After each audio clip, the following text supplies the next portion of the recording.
عليكم. اخباركم ايه؟ يا رب تكونوا كويسين. هنعمل مع بعض النهارده طبق سلطه رائع رائع رائع.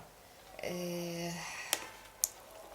هو مكوناته كتير، لكن في نفس الوقت هو سهل وجميل ومغذي، واللي ما بيحبش البنجر هيحبه في الوصفه دي، اللي ما بيحبش الكزبره الخضراء هيحبها.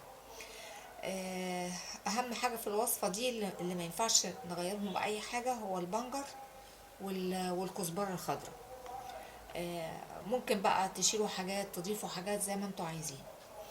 انا معايا هنا، هنبتدي بالحاجات اللي هي مسلوقة. معايا بنجر وجزر وذرة حلوة، آه، وخيار.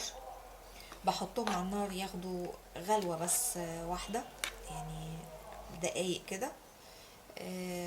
وهم سخنين بشيلهم من على النار وبتبلهم بملح وكمون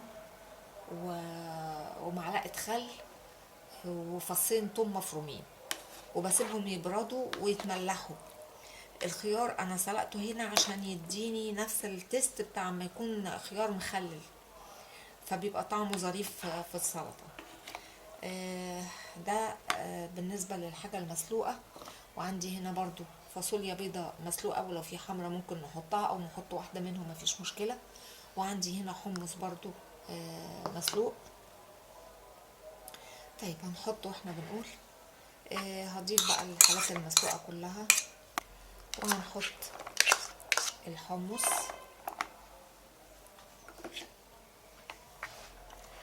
هنقول بقى بقية المكونات.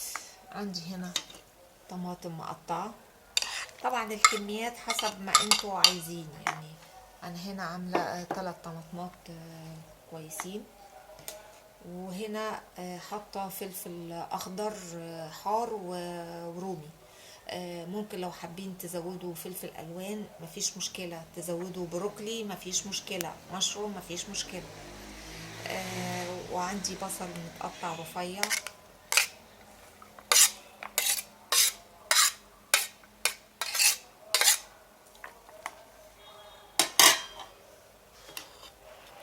وعندي هنا كرنب، اللي حابب يحط كرنب ابيض او احمر مفيش مشكلة، الاتنين مفيش مشكلة. ممكن تحطوا كابوتشي، جرجير، اللي انتوا عايزينه برضه. وعندي هنا نص كوباية شبت وبقدونس، نص بس، انا مش عايزاه يبقى طعمه ظاهر قوي، انا عايزة الكزبرة هي اللي تبقى باينة.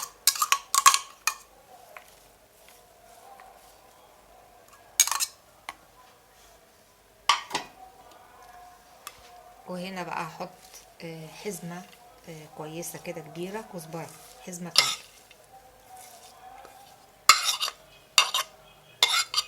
وهحط رمانة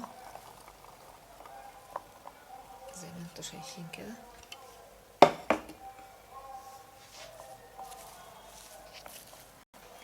وهبتدي بقى احط كمون، برضو ده من الحاجات الاساسية اللي ما ينفعش نتشال من السلطة، بتديها طعم حلو. كمون وفلفل اسود وملح. ومش هكتر الملح لان انا متبلة الحاجات المسلوقة الاول بالملح برضو والفلفل وبالكمون. احط، وهبتدي احط شوية دبس رمان، واحط ليمون، ليمونتين 3 كبار،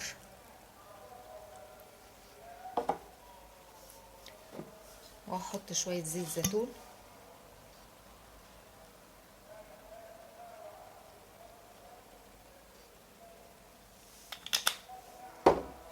وكده تبقى خلصت السلطة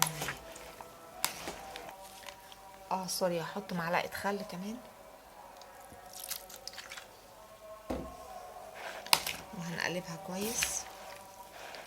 السلطة دي بقى كل ما بتتحط في التلاجة عكس السلطات التانية بتبقى اجمل، يعني لو قعدت يوم 2 3 في التلاجة بتبقى رهيبة يعني.